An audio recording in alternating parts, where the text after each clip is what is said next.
Good morning, class. This video will be a lesson overview for your fourth and final unit, Abstract Sculpture.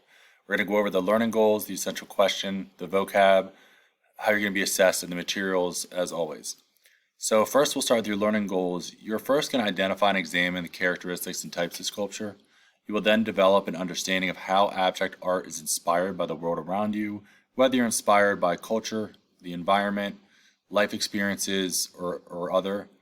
Then you'll plan an abstract work of art that is inspired by these things. Fourth, you'll plan an abstract work of art that is structurally and visually balanced. Fifth, you'll create an abstract sculpture in the round that is structurally and visually balanced.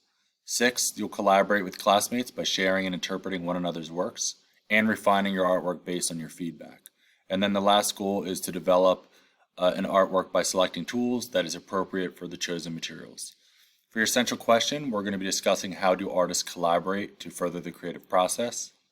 For your vocabulary, we'll be looking at the words abstract, sculpture, visual balance, structural balance, design, and movement.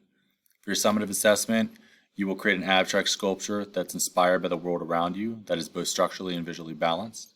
You'll be graded as always on the final product.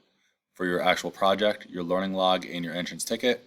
And then lastly, for your materials, you will require paper, pencil, clay, sculpting tools, and water. That is it for this overview. I look forward to teaching this unit to you all and seeing the great projects that you come up with.